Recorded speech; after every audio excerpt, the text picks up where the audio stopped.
Assalamualaikum warahmatullahi wabarakatuh. Alhamdulillah nahmaduhu wa nasta'inuhu wa nastaghfiruhu wa na'udzu billahi min syururi anfusina wa min sayyiati a'malina may yahdihillahu fala mudilla lahu wa may yudlil fala hadiyalah. Asyhadu an la ilaha illallah wahdahu la syarikalah wa asyhadu anna Muhammadan abduhu wa rasuluh. Allahumma sholli wa sallim wa barik ala sayyidina Muhammadin wa ala alihi wa sahbihi ajmain, amma ba'd. Alhamdulillah, senang sekali saya bisa bersama dengan Bapak Ibu di sini. Cuman ibu-ibunya lebih ramai dari bapak-bapak ya. Bapak-bapaknya hari Sabtu masih cari nafkah kali Pak ya, masih cari sibuk. Alhamdulillah. Terima kasih banyak. Saya senang sekali bisa bersama dengan Bapak Ibu di sini untuk berbagi nikmat iman Islam ya. Alhamdulillah, ibu-ibu yang ramai ini, Masya Allah, kita semuanya bersyukur pada hari ini kita bersama-sama di masjid yang indah ini. Kita masih mempunyai nikmat iman Islam ya. Nikmat iman Islam adalah nikmat yang paling tinggi yang Allah SWT bisa berikan kepada kita. Lebih nikmat daripada harta, lebih nikmat daripada kesehatan, dan lebih nikmat daripada anak soleh. Jadi nikmat iman Islam adalah nikmat yang paling tinggi yang Allah SWT bisa anugerahkan kepada kita ya. Jadi kita mengucapkan Alhamdulillah. Baik, mungkin ibu-ibu atau bapak-bapak yang belum tahu nama saya Dondi Tan ya. Tan itu marga Bu, saya orang Tionghoa, orang Cina. Tan itu marga saya. Jadi marga bahasa Cinanya itu Se Bu ya. Jadi saya Dondi Se Tan, ibu tahu. Marga ya, bukan Saiton ya Bu ya. Alhamdulillah saya kembali ke fitrah, atau saya mengucapkan dua kalimat syahadat 25 Juli 2014 ya.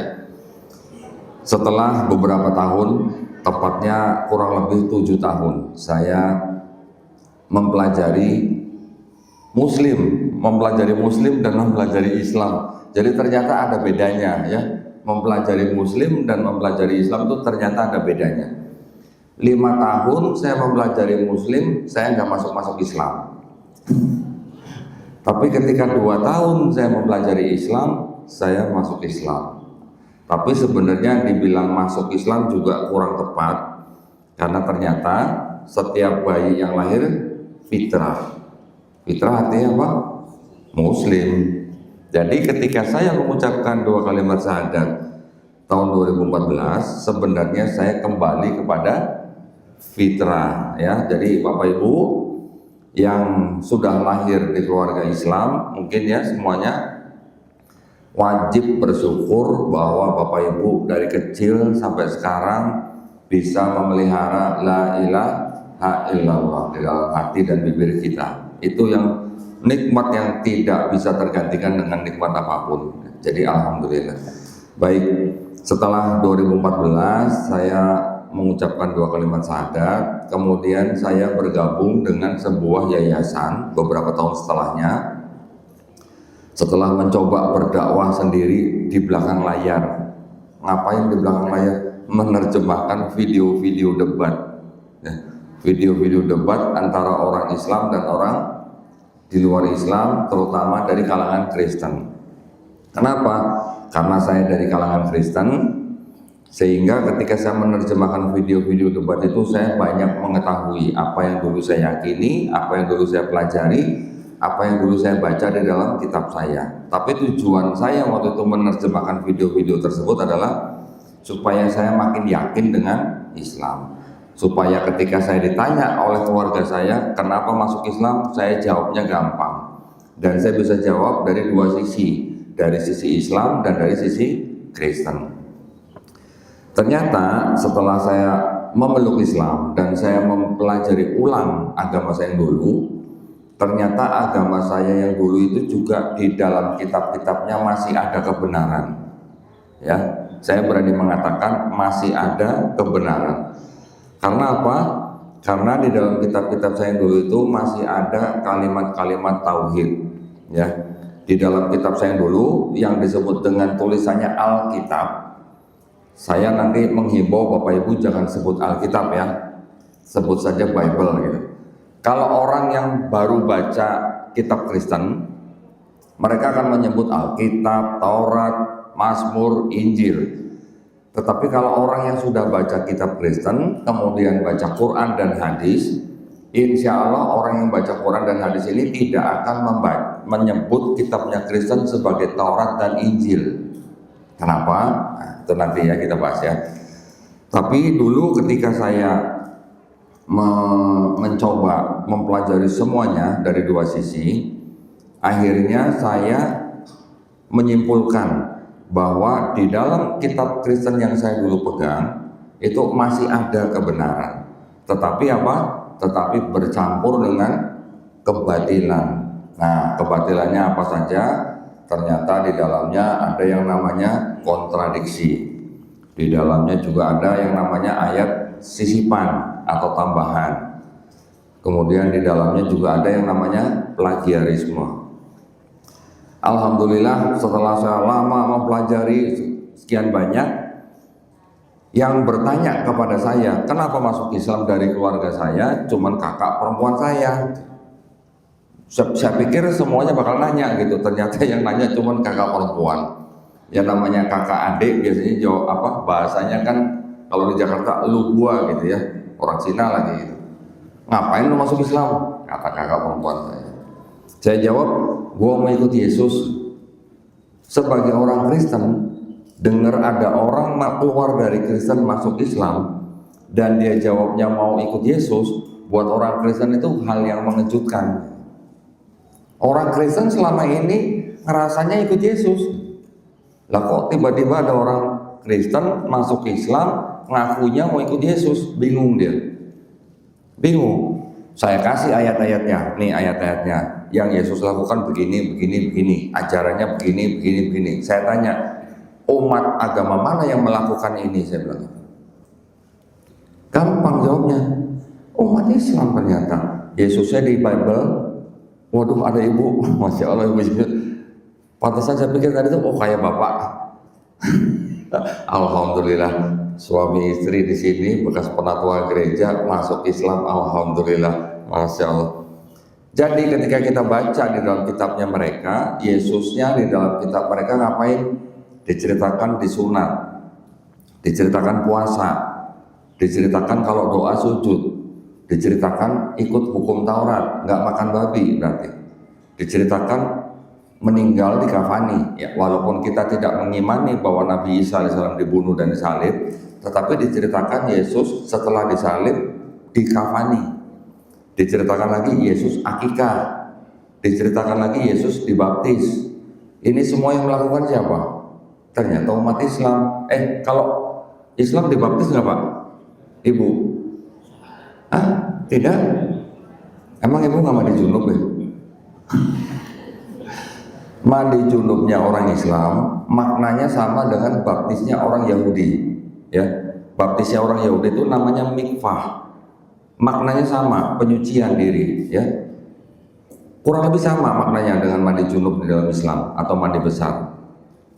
Jadi 7 hal tadi yang diceritakan di dalam kitabnya orang Kristen tentang Yesus ternyata yang melakukan orang Islam. Ajaran Yesus, Shema Israel, Adonai Eloheinu, Adonai Ehad, apa itu? Kalau kita cari persamaannya, ternyata persamaannya ada di dalam Quran surat Al-Ikhlas ayat pertama, Qul huwallahu ahad. Ada ahad di dalam Quran, ada ehad di dalam kitab mereka. Artinya sama, esa, ya.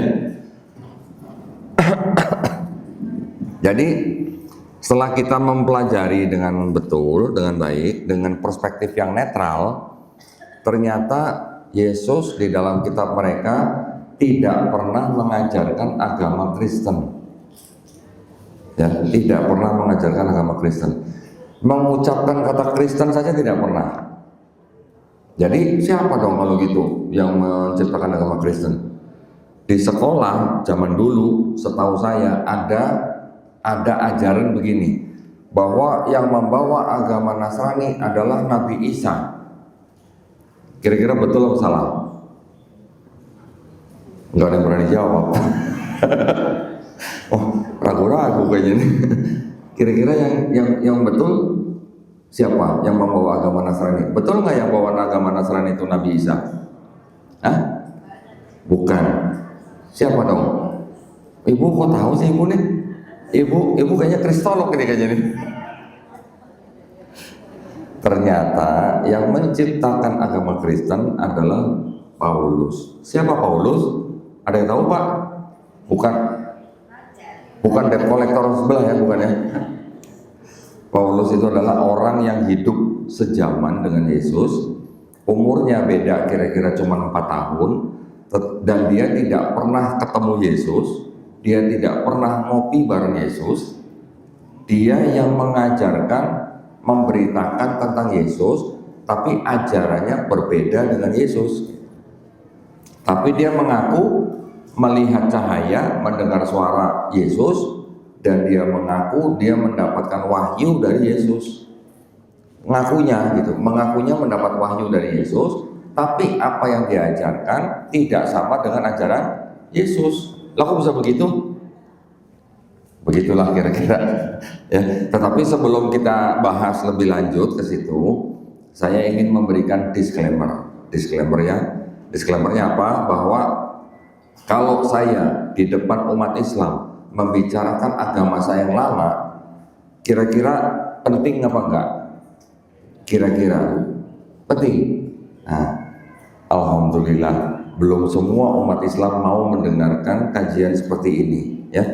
Yang umat Islam mau dengarkan banyak kan masih dengerin fikih, akidah, betul itu sangat-sangat penting. Kajian Quran itu sangat penting. Tetapi umat Islam juga perlu mendengarkan ilmu yang disebut dengan ilmu kristologi. Kristologi itu ilmu yang membahas tentang posisi Nabi Isa alaihissalam di dalam agama Kristen. Kalau kita nggak tahu, nanti ketika kita berinteraksi atau kita berdiskusi, nanti kita tidak bisa memahami seluk-beluk akidah mereka.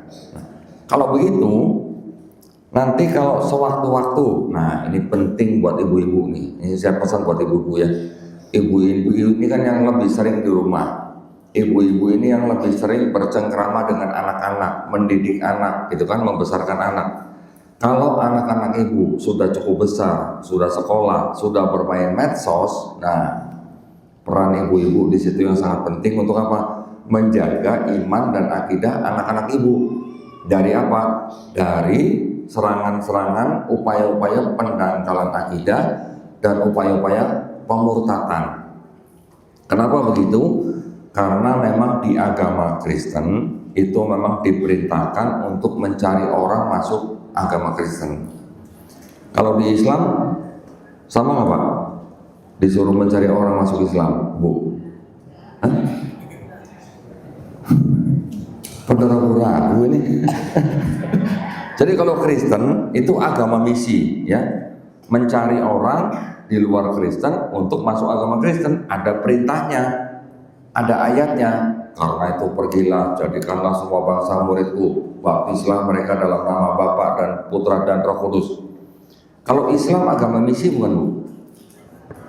Bukan, Pak. Islam agama misi bukan Pak? Bukan. Hah? Oh, misi masuk surga, masya Allah. Islam juga agama misi Pak, Ibu. Islam juga agama misi. Kita juga disuruh apa? Berdakwah kan? Berdakwah yang paling ringan apa Bu? Yang paling ringan senyum kepada orang bukan Islam itu udah dakwah Bu. Senyum aja.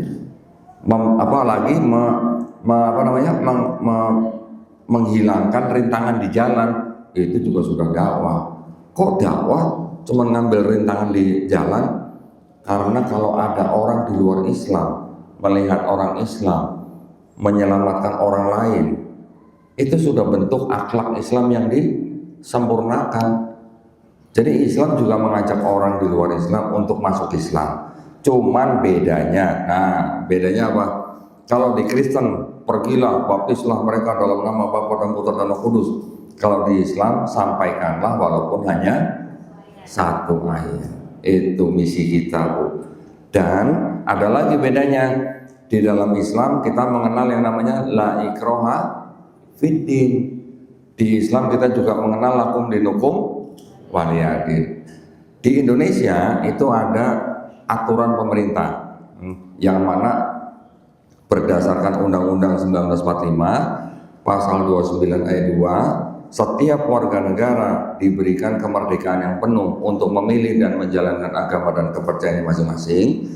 Tetapi di bawahnya ada keputusan bersama dua menteri, nomor 1 tahun 79, Menteri Dalam Negeri dan Menteri Agama, yang melarang pensiaran agama kepada orang yang sudah beragama.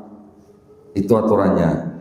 Jadi kita tidak boleh mengajak orang yang sudah beragama untuk masuk agama kita. Tidak boleh di Indonesia. Kalau orang yang belum beragama, boleh nggak? Boleh ya. Jadi yang saya dan teman-teman dari Lasnas Dewan Dakwah lakukan di bulan Desember, yang tadi ibu-ibu dan bapak lihat di video itu, bersama Lasnas Dewan Dakwah kami mencari orang-orang yang belum beragama. Ya, itu yang kita ajak untuk masuk Islam. Dengan cara apa? Dengan cara peradaban. Kita buatkan desa, kampung, kita bangunkan rumah, kita buatkan MCK, kita buatkan sekolah, sampai akhirnya kita bangunkan masjid. Kita tawarkan kepada mereka, mau nggak tinggal di sini? Kalau mereka mau, masuk Islam dulu, gitu. Itu yang kita pakai. Cuman bedanya kalau Lasnas Dewan Dakwah dan kita ke sana, mereka mencari suku-suku pedalaman itu naik motor, lewat jalan tanah, jalan lumpur, nyebrang sungai. Kalau misionaris Kristen datang ke sana, naiknya helikopter. Jangan sedih.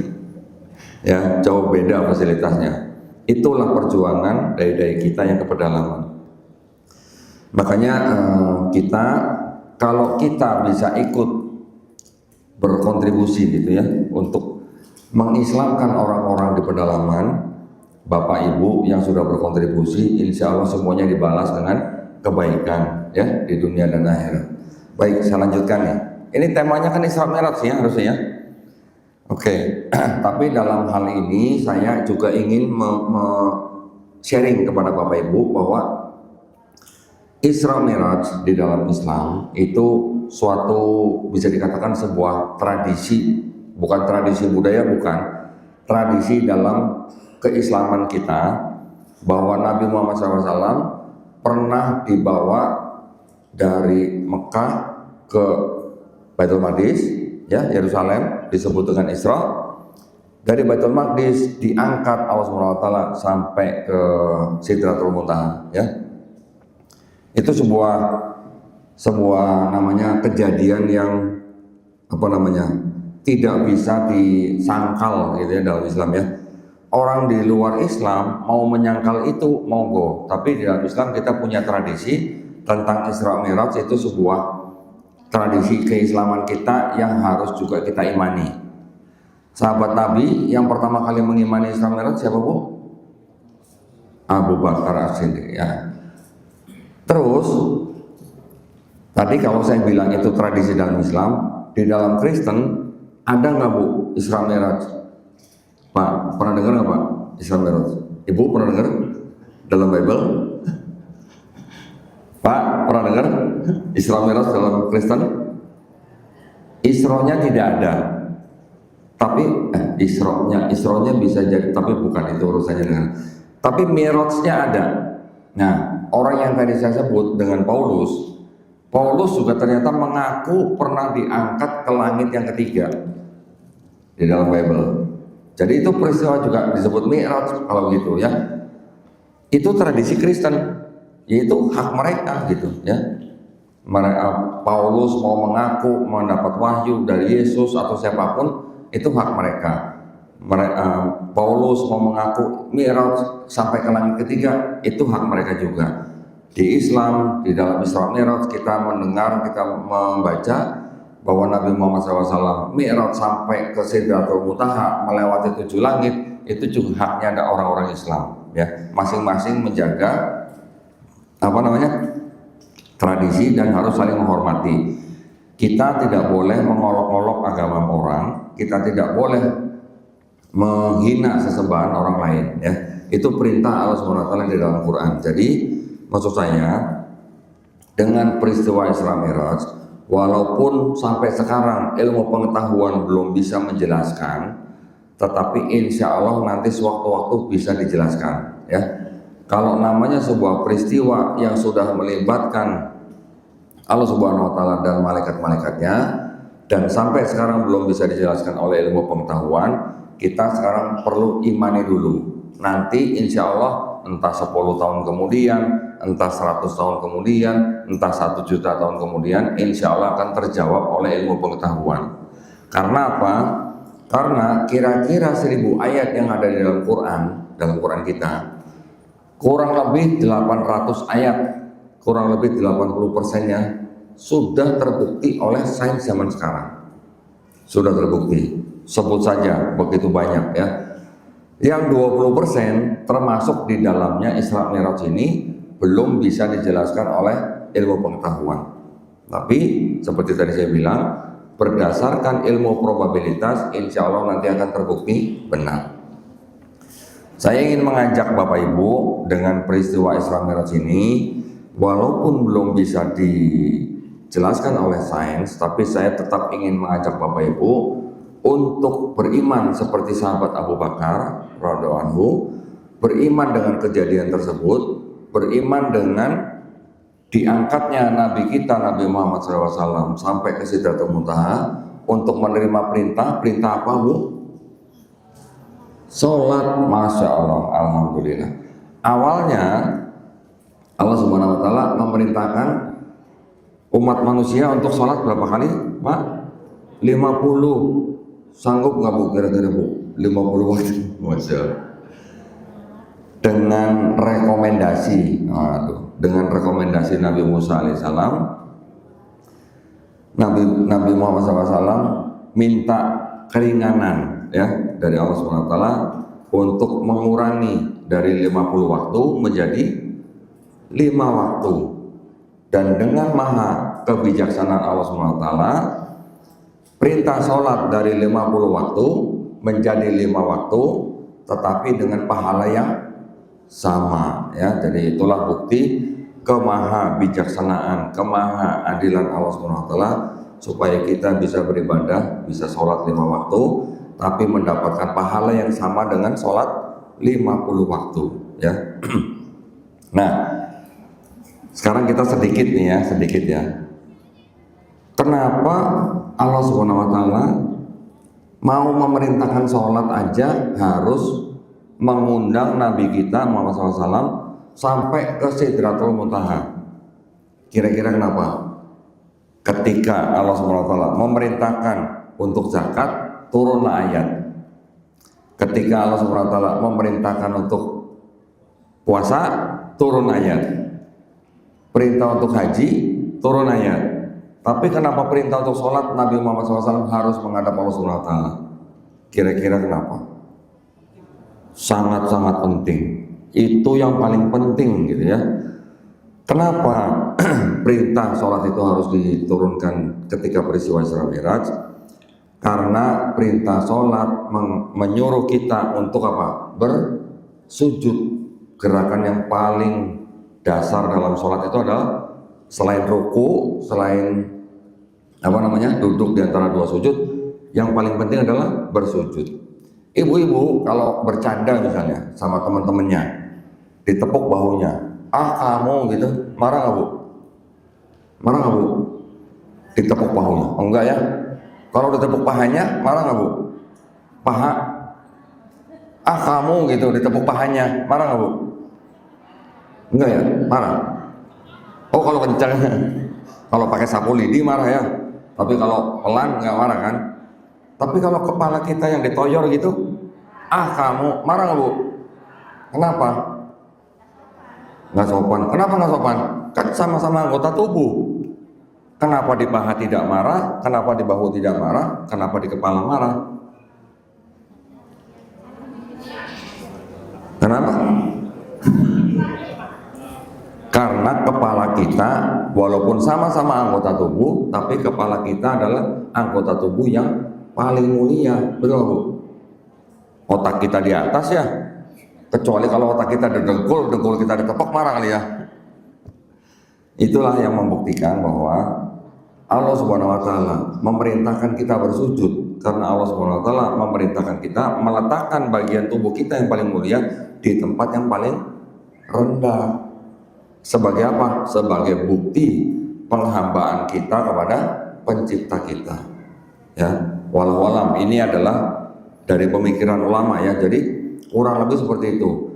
Manusia diperintahkan sholat untuk meletakkan bagian tubuh yang paling mulia di tempat yang paling rendah sebagai bukti penghambaan kita sebagai manusia ciptaannya kepada pencipta kita. Kurang lebih seperti itu. Ketika misalnya sebuah raja zaman dulu, sebuah kerajaan menguasai kerajaan lain, ketika sudah dikuasai, warga kerajaan yang dikuasai itu kepada raja yang baru ngapain? Sama, sujud gitu ya. Nah, jadi dengan peristiwa Isra Mi'raj, saya mengajak Bapak Ibu ya untuk tetap selalu mengingat perintah Allah Subhanahu wa taala supaya kita sholat 5 waktu, supaya kita tidak meninggalkan sholat kita, supaya kita tidak supaya kita selalu ingat bahwa kita hidup di dunia ini hanya sementara, dan kita diperintahkan sholat itu juga sebenarnya cuma sebentar, gitu ya. Sholat itu kan cuma sebentar ya Bu ya, betul nggak Bu? Betul nggak Pak? Cuma sebentar kan Pak? Nanti kalau udah mati juga nggak sholat kan? Bukan cuma 5 menitnya ya, tapi setelah kita tidak hidup di dunia ini, kita juga nanti tidak perlu sholat. Tapi dengan sholat artinya kita membuktikan bahwa kita berserah diri, patuh, taat, tunduk kepada pencipta kita. Insya Allah Allah sudah menyediakan tempat yang baik untuk kita di sana, gitu ya. Nah, sekarang berkenaan dengan Isra Mi'raj ini dan juga berkenaan dengan pembukaan yang tadi sudah saya sampaikan, saya ingin mengajak ibu-ibu dan bapak-bapak supaya kita peduli dengan peduli dengan umat kita, umat Islam ya, supaya kita tidak mudah dimurtadkan. Bagaimana caranya? Kita mengetahui, kita belajar sedikit bagaimana keadaan dan akidah umat Kristen supaya kita tidak mudah dimurtadkan. Mereka menggunakan berbagai cara untuk bisa memurtadkan orang Islam. Mau di sekolahan banyak. Saya sering terima tamu bawa anak, padahal sekolahnya di Al-Azhar. Mohon maaf saya sebutin nama nih jadi nih, nggak apa-apa ya. Nama sekolah nih nggak apa-apa nih. Sekolahnya di Al-Azhar, pulang-pulang bisa bawa rosario. Tahu rosario Bu? Hah? Seperti tasbih ya. Pulang bisa bawa rosario, punya Bible yang kecil, yang isinya cuma perjanjian baru. Mau murtad gitu, sudah mau murtad.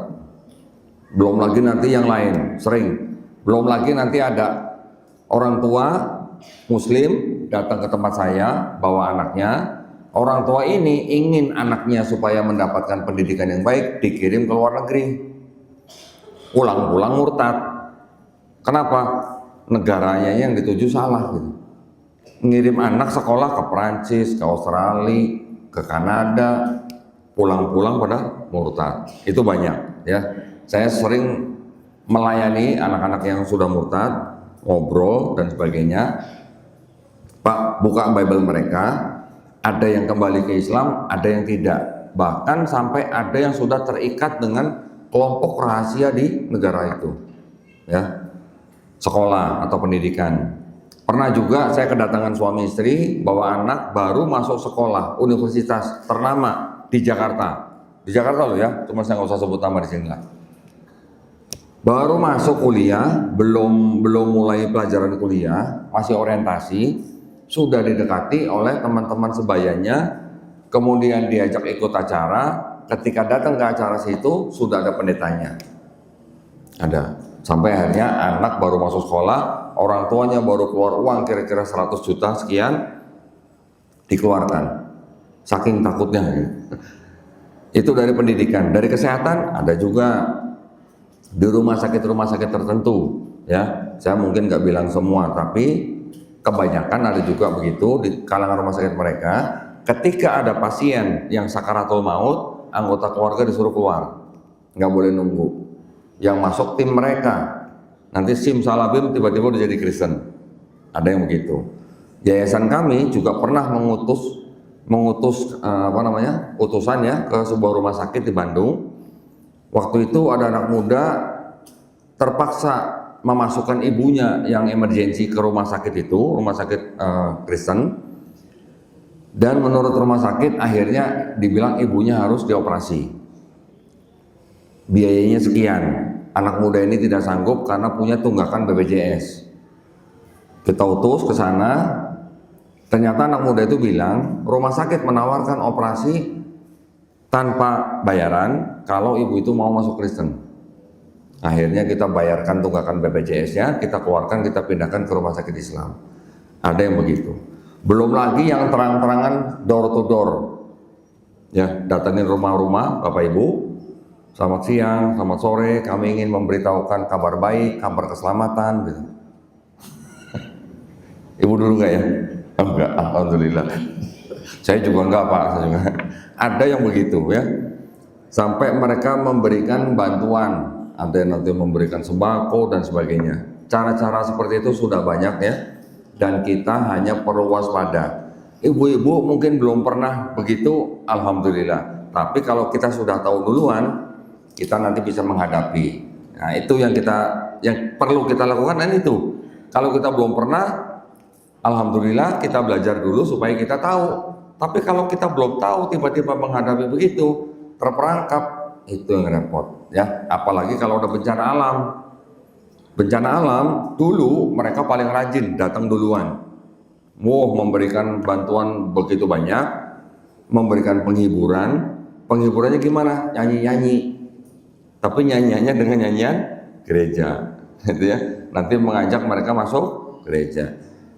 Kalau sekarang mereka datangnya belakangan, sudah recovery, ya, sudah ada banyak bantuan, baru mereka datang belakangan ketika yang memberi bantuan pertama sudah pulang, gitu, ya, supaya tidak diketahui. Jadi kita harus waspada. Nah, tapi sekarang maksud saya, bagaimana caranya sekarang kita bisa membentengi iman dan akidah kita kalau kita tidak tahu agama dan akidah mereka. Ya, kami dari Yayasan Karta Mu'alaf Indonesia, kami memang sengaja mempelajari ilmu ini memang dengan tujuan untuk membentengi iman dan akidah umat Islam. Ya, saya sebagai boleh dikatakan pendiri yayasan ini, saya diperintahkan juga oleh pembina supaya apa? Supaya saya berdebat dengan para pendeta setahun minimal 2 kali. Ya, debatnya harus di tempat yang bagus, di hotel bintang 4, bintang 5 gitu. Semua biaya harus kita yang bayar, kita yang fasilitasin ya. Pendetanya kita undang, tiket kita bayarin, kita sewain kamar di hotel, makan yang enak, pulang kita amplopin. Tapi dengan berdebat itu tujuannya apa? Tujuannya supaya kita bisa memberikan bahan dakwah kepada orang yang menonton. Tujuannya debatnya disiarkan live di media sosial. Nanti ketika ada orang yang menonton video itu, orang Islam yang nonton, insya Allah diharapkan iman dan akidahnya tambah kuat, ya. Tetapi ketika ada orang di luar Islam, orang Kristen misalnya, nonton video tersebut, dia mau berpikir, dia mau membuka pikiran, dia mau masuk Islam, itu bonus buat kita, gitu ya. Sudah banyak yang begitu. Saya melakukan debat kurang lebih dari tahun 2022 sampai 2004, setahun 2 kali. Sudah banyak dari video-video kita yang ditonton oleh orang Islam maupun orang Kristen, dan banyak juga yang memberitahu saya bahwa mereka masuk Islam karena menonton video-video debat saya. Alhamdulillah, gitu ya. Bahkan ada seorang pemuda Cina lagi, mata sipit, tukang mabok.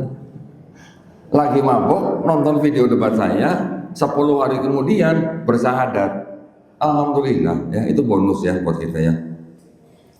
Kenapa saya melakukan itu? Karena saya juga dulu waktu masuk Islam gara-gara nonton videonya almarhum Syekh Ahmed Didat, juga menonton video-videonya Dr. Zakir Naik. Ketika saya sebagai orang Kristen nonton video-video beliau, saya buka ulang kitab saya pelajari ulang kitab saya, dan akhirnya saya membenarkan apa yang mereka katakan, apa yang ada dalam kitab saya. Itu yang terjadi dengan saya. Oh, berarti saya balas dendam dong? Enggak, saya hanya berdakwah gitu ya. Berdakwah dengan cara sesuai dengan zamannya. Sekarang zaman medsos, kita berdakwah di medsos gitu. Nah, itu yang kita lakukan di yayasan kita. Jadi dengan berdebat itu, kita juga tetap harus mengikuti aturan yang ada di dalam Quran. Karena di Quran surat An-Nahl ayat 125, kita diperintahkan untuk menyeru manusia untuk memeluk Islam dengan cara yang baik, ya, dengan cara yang hikmah, dan juga kita diperintahkan berdebatlah dengan mereka dengan cara yang baik. Nah, cara yang baik itu bagaimana? Ya itu tadi, kita sediakan tempat yang baik, kita fasilitasin, kita beri fasilitas mereka makan dan sebagainya. Itu dengan cara yang baik, berdebat gitu. Hasilnya walau hasilnya nanti kita serahkan kepada Allah Subhanahu wa taala. Karena apa? Karena hidayah murni milik Allah Subhanahu wa taala, ya. Itu yang kita lakukan di yayasan. Cuman sayangnya, jadi saya debat 2022, 23, 24. Tahun 2025 saya gagal, Bu. Saya gagal. Kenapa? Karena tidak ada pendeta yang mau debat sama saya. Kenapa? Karena ternyata kitab saya lebih banyak daripada kitabnya pendeta, ya. Jadi saya mengumpulkan kitab-kitab ini memang tujuannya bukan untuk apa-apa, tapi untuk edukasi, untuk membuktikan apa yang argumen kita buktikan melalui kitab-kitab mereka sendiri. Ya, kitab mereka sendiri di dalamnya ada kontradiksi, ada versi-versi yang banyak, sehingga beberapa versi itu ada yang ayatnya ada di sini tidak ada. Gitu. Bagaimana kalau begitu? Ya, mau contoh nggak, Bu? Mau contoh nggak, Bu? Izin ya Pak ya, saya buka kitab orang lain dari sini ya. Tujuannya buat edukasi ini, bukan untuk percaya, bukan untuk jadi Kristen gitu, Bu. Tapi supaya bapak-bapak lihat bukti, supaya bapak-bapak bisa melihat buktinya sendiri, ya. Nah, saya mau kasih contoh Bapak Ibu nih, ya. Ini kitabnya orang Kristen, ya. Di sini ada tulisan Alkitab, oke. Kalau Bapak Ibu yang belum pernah mempelajari ilmu kristologi, Bapak Ibu mungkin akan menyebut kitab mereka ini dengan sebutan Alkitab, karena tulisannya Alkitab, gitu ya. Tapi kalau Bapak Ibu yang sudah belajar Quran, sudah belajar sejarahnya, sudah belajar akidahnya, saya yang sudah belajar menyarankan, menghimbau Bapak Ibu jangan sebut kitab mereka Alkitab. Kenapa, Pak? Bukan karena tulisannya memang tulisan Alkitab, bukan, tapi karena Quran kita nama lainnya juga Alkitab. Ya, zalikal kitabul la raib fi. Jadi jangan sebut kitab mereka Alkitab. Sebutnya apa dong? Bible aja. Betul. Bahasa Inggris sedikit, Pak, biar modern dikit itu ya. Nanti mereka juga punya kitab seperti ini. Nah, ada tulisannya begini. Kitab Taurat, kitab dan Zabur. Ya, nanti ya. Mereka juga bikin seperti ini. Kitab suci, Injil. Tulisannya Injil di sini. Saya dan teman-teman di yayasan yang sudah belajar kristologi juga menghimbau dengan sangat Bapak Ibu orang Islam, jangan sebut kitab mereka dengan sebutan Taurat, jangan sebut kitab mereka dengan sebutan Injil. Kenapa? Kalau tadi jangan sebut Alkitab karena Quran kita nama lainnya juga Alkitab. Tapi kalau Taurat dan Injil jangan sebut Taurat dan Injil. Kenapa? Karena di Quran menyebutkan Taurat dan Injil, yang dimaksud Quran itu bukan ini dan ini gitu. Bisa Bisa mana buktinya? Kita bisa buktikan nanti ya. Jadi maksud saya, ketika di Quran membenarkan Taurat dan Injil, ya, tetapi di Quran juga sudah menyebutkan bahwa Bani Israel sudah mengubah-ubah isinya, mengaku itu firman dari Allah dan menjual dengan harga yang murah. Kalau begitu, ini bukan yang diubah-ubah. Nah, ini dia yang diubah-ubah. Kalau yang turun dari Allah SWT kepada Nabi Musa alaihissalam dan turun dari Allah SWT kepada Nabi Isa alaihissalam, apakah yang ini? Bukan, gitu. Nah, sekarang saya ingin membuktikan kepada Bapak Ibu. Pernah nggak Bapak Ibu membaca di dalam Quran atau di dalam hadis Nabi Musa alaihissalam dan pengikutnya menulis kitab Taurat? Pernah baca, Pak? Pak, pernah baca? Nabi Musa alaihissalam menulis kitab Taurat. Pernah baca, Pak? Enggak ya? Pernah baca nggak, Bu? Nabi Isa alaihissalam dan Hawariyun menulis kitab Injil? Tidak pernah. Terus kalau gitu, bagaimana kita yakin kalau ini Taurat dan Injil yang dimaksud Quran? Itu satu, ya. Yang kedua, di dalam Quran disebutkan di dalam Quran surat Al-A'raf ayat ke-157. Ya, artinya kira-kira demikian. Mereka beriman kepada nabi yang ummi yang namanya tertulis di dalam Taurat dan Injil. Ada nggak di sini dan di sini nama Muhammad gitu? Saya sudah pelajari, saya sudah cari sekian tahun, tidak ada, ya, tidak ada. Kalau tidak ada nama Muhammad di dalam kedua kitab ini, berarti ini Taurat dan Injil yang dimaksud Quran surat Al-A'raf 157 bukan? Bukan, gitu maksudnya. Ya. Yang ketiga, kalau kita baca di Quran surat As-Saff ayat ke-6, diceritakan Nabi Isa alaihissalam memberitakan bahwa nanti akan ada Rasul bernama Ahmad. Ya, ada nggak kata Ahmad di sini? Tidak ada. Tidak ada juga, bukan Ahmad ya. Di sini tidak ada, di sini juga tidak ada. Entah mereka dulunya samarkan, entah mereka hilangkan, entah mereka buang dan sebagainya. Yang sudah sampai ke sini, sudah bisa kita pegang di sini, ini bukan Taurat dan Injil yang dimaksud Quran surat As-Saff ayat ke-6. Ketika zaman Nabi Muhammad SAW, ada orang Yahudi, ada orang Nasrani memegang kitab mereka yang mungkin di dalamnya masih ada walau-walam, tetapi yang sudah sampai ke tangan kita tidak ada namanya. Jadi ini bukan Taurat dan Injil yang dimaksud oleh Quran. Itu maksud saya, ya. Jadi kalau ada orang Kristen bawa ini ke rumah ibu, Bu, ini buat ibu ya. Ini sama dengan yang di Quran katanya. Ini di sini tulisnya juga Isa Al-Masih gitu katanya. Nih. Di sini menggunakan nama Isa Al-Masih. Silsilah Isa Al-Masih. Nanti pakai nama Nabi Yahya, ada kata-kata Assalamualaikum, ada kata-kata Insya Allah gitu, di sini. Jadi yang ini memang dibuat oleh mereka untuk dibagikan kepada orang Islam. Itu.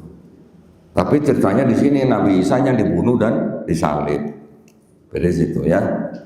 Nah, saya ingin memberitahukan kepada Bapak Ibu, saya tunjukkan buktinya bahwa di dalam kitab mereka memang ada kebenaran, tapi ada kebatilan. Ya, contoh, ini kitabnya punya orang Kristen Protestan. Kenapa disebut Protestan? Karena dulu pendirinya protes. Loh iya, karena mereka pendirinya protes kepada gerejanya sendiri, sehingga timbul agama Kristen Protestan. Yang ini jumlah suratnya 66 surat. Ya. Kalau Quran berapa surat, Bu? 114. Alhamdulillah. Itu di Indonesia ya, Bu ya. Kalau di Afrika berapa, Bu? Sama. Kalau di Cina berapa, Bu? Sama, bener. Kalau di Amerika berapa, Pak? Quran berapa surat? Sama. Jumlah ayatnya sama nggak, Bu? sama, cuman ada beda penomoran ayatnya ya.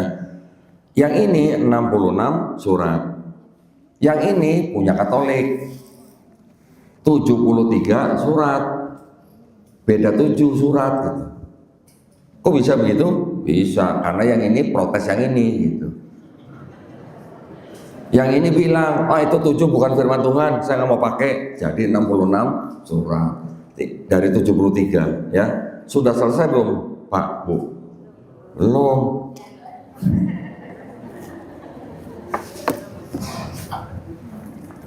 Ini ada Kristen lagi namanya Kristen Ortodoks 78 surat. Jadi yang Katolik menolak 5 dari sini. Itu 5 bukan firman Tuhan, nggak dipakai. 73, 78. Sudah selesai belum, Bu? Kristen Ethiopia 81 surat. Kalau Kristen Ethiopia ini mereka taunya Nabi Isa itu berkulit hitam, negro gitu, ya, seperti orang Afrika gitu. Bener, ini mereka. Jadi mereka kalau gambar Bunda Maria dan Yesus berkulit hitam, ya, 81 surat. Jadi yang Ortodok menolak 3 dari Ethiopia, yang Katolik menolak 5 dari Ortodok, yang Protestan menolak 7 dari Katolik. Jadi yang bukan firman Tuhan yang mana gitu. Beda dengan Quran ya. Di Quran 114 surat, seluruh dunia 114 surat. Itu bedanya. Nah, ini analogi yang paling mudah ya. Ini ada macam-macam Bible. Kalau di seluruh dunia Bible ini semua dimusnahkan ya.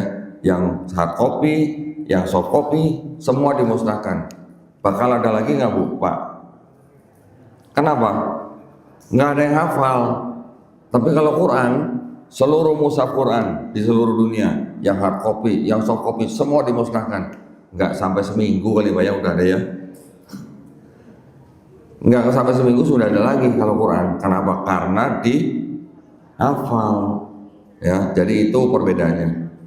Nah, namun begitu, saya yang sudah mempelajari ini, saya masih berani mengatakan bahwa di dalam sini masih ada sisa-sisa firman Tuhan.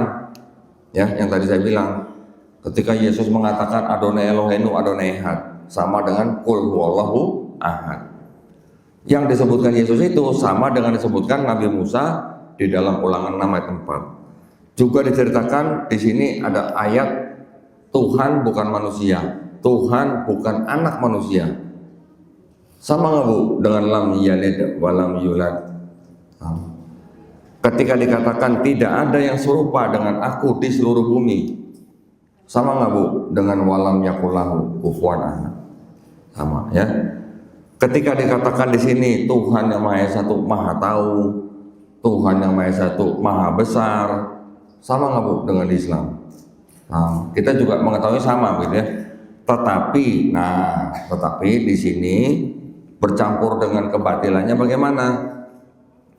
Ada ayat-ayat yang tadinya pemikiran manusia dimasukkan ke dalam kitab ini. Nah, jadi contohnya, Bapak Ibu pernah dengar Trinitas? Pernah ya? Nah, ini semuanya nih aliran Trinitas nih. Ya, jadi Kristen itu secara umum terbagi menjadi 3 kelompok. Yang pertama, kalangan Trinitarian yang percaya Trinitas. Jadi Bapa Tuhan, Yesus Tuhan, Roh Kudus Tuhan, tapi bukan 3 Tuhan, tapi 1 Tuhan. Paham nggak, Bu? Bu, paham? Bapa Tuhan, Yesus Tuhan, Roh Kudus Tuhan, tapi bukan 3, tapi 1. Paham, Bu? Alhamdulillah nggak paham. Kalau paham saya malah curiga. Bagaimana bisa dipahamkan kalau 3 pribadi tapi 1 Tuhan gitu, ya kan? Jadi mereka bilangnya Tuhannya 1 tapi 3 pribadi gitu, ya. Kalau Allah Subhanahu wa taala berapa pribadinya, Bu? 1. Bisa dibagi-bagi nggak, Bu? Nggak bisa. Tapi kalau Tuhan mereka yang disebut Esa tapi 3 pribadi, Bapa Maha Kuasa, Putra Maha Kuasa, Roh Kudus Maha Kuasa, tapi bukan 3 Maha Kuasa, tapi 1 Maha Kuasa. Ulang minum bodrek bener. Ya, itu kelompok Trinitarian. Yang kelompok kedua, Unitarian. Unitarian ini tidak menyembah Yesus sebagai Tuhan, tetapi mereka percaya bahwa Yesus itu anak Tuhan dan Yesus itu datang ke dunia untuk menebus dosa mereka dengan cara mati di atas kayu salib. Ini Unitarian. Jadi sama, konsep keselamatannya sama, tapi konsep ketuhanannya beda. Kalau yang satu lagi terakhir, yang Oneness. Oneness ini kelompok Kristen yang bilang Tuhan itu Esa, cuman satu pribadi, tapi bisa berbentuk Bapa dan berbentuk Yesus gitu. Jadi mereka bilang Bapa itu Yesus, Yesus itu Bapa, satu pribadi, bukan 3 pribadi. Pusing gak Bu? Nah, ketiga kelompok Kristen ini sebenarnya sudah dibantah sama Quran, sudah dibantah. Kalau yang Oneness yang bilang Bapa itu Yesus, Yesus itu Bapa, sudah dibantah oleh Quran surat Al-Maidah ayat ke-72. Telah kafirlah orang yang mengatakan Allah adalah Isa putra Maryam. Kalau yang Unitarian karena tidak menyembah Yesus sebagai Tuhan, tidak dibantah. Yang Trinitarian dibantah oleh Quran surat Al-Maidah ayat ke-73. Satu ayat setelah 72 ya. Sungguh telah kafir orang yang mengatakan Allah Subhanahu wa taala salah satu dari 3. Tapi, nah, di Quran yang sama, Quran Al-Maidah juga ayat 116, di situ ada pertanyaan dari Allah Subhanahu wa taala ya. Allah bertanya kepada Nabi Isa alaihissalam, apakah kamu pernah menjadikan dirimu selain aku dan ibumu untuk menjadi sesembahan mereka? Kalau orang Kristen bilang, loh, Trinitas itu Bapa, Putra, dan Roh Kudus, bukan Bapa, Putra, dan Ibu atau Maria gitu, atau Maryam. Nanti mereka orang Kristen bilang, berarti Quran nggak paham Trinitas itu. Kok Trinitasnya Allah, Nabi Isa, Maryam, sedangkan Trinitasnya mereka Bapa, Putra atau Yesus, dan Roh Kudus. Kok beda? Ada yang tahu Bu jawabnya? Pak? Ada yang tahu nggak jawabnya? Quran kita disebut tidak paham Trinitas.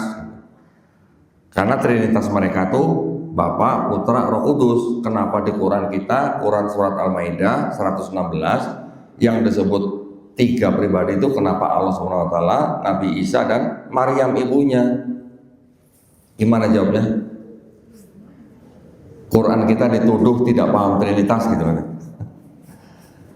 Yang menuduh yang tidak tahu bahwa zaman dulu abad 4 ada Kristen yang menyembah Maria ibunya Yesus. Ya, malah ada sekte Kristen yang menyembah Maria ibunya Yesus juga sebagai Tuhan di abad 4. Di mana? Malah di Arab Saudi, di Arab maksud saya, di tanah Arab. Ya, kira-kira tahun 350 timbul agama Kristen yang menyembah Maria ibunya Yesus juga sebagai Tuhan. Nama kelompoknya Koliridianisme. Berarti Quran salah nggak? Ya nggak salah karena dulunya ada gitu. Sekarang tidak ada memang. Sekarang sudah mungkin berubah bentuk gitu. Ya, berarti Quran salah nggak? Ya enggak. Yang menuduh yang nggak tahu gitu.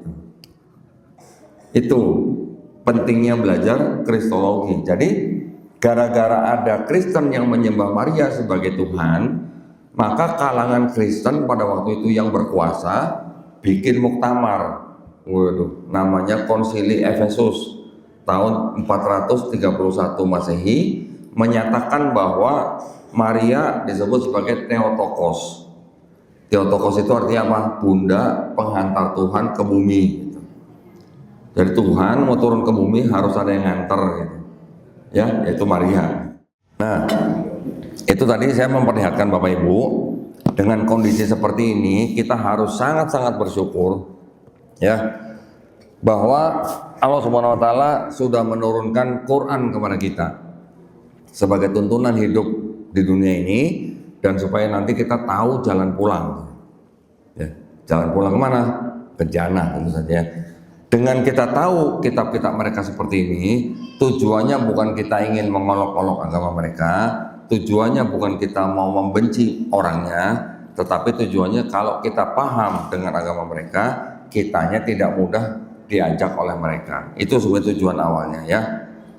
Nah, dengan sedikit ya, bahwa tadi saya sudah menyinggung bahwa agama Kristen itu ternyata tidak didirikan atau tidak diciptakan oleh Nabi Isa alaihissalam, tetapi diciptakan oleh orang yang bernama Paulus. Tadi saya belum menjelaskan apa perbedaan ajaran Paulus dan ajaran Nabi Isa ya. Di dalam kitab mereka sendiri, walaupun mereka mengatakan begini, kalau disebut ajaran Paulus dan ajaran Yesus berbeda, itu karena apa? Karena kalau Yesus yang disebut ajarannya masih hidup di bumi, ketika Yesus sudah bangkit, sudah disalib dan sudah bangkit, barulah Yesus yang sudah di sorga itu memberikan wahyu kepada Paulus dengan tujuan ajaran itu untuk orang non Yahudi. Ya, ketika Yesusnya masih di bumi, di sini disebutkan bahwa Yesus diutus hanya untuk bangsa Israel. Disebutnya apa? Aku diutus hanya untuk domba-domba yang hilang atau yang tersesat dari bangsa Israel. Tetapi ketika Yesus yang diceritakan sudah disalib, sudah bangkit, ketika Paulus sedang pergi ke sebuah kota Damsyik, kemudian melihat cahaya, mendengar suara, Paulus setelah itu mengaku bertobat, mengangkat dirinya sebagai rasul, kemudian memberitakan tentang Yesus, mengaku menerima wahyu dari Yesus, tetapi yang diajarkan oleh Paulus adalah apa?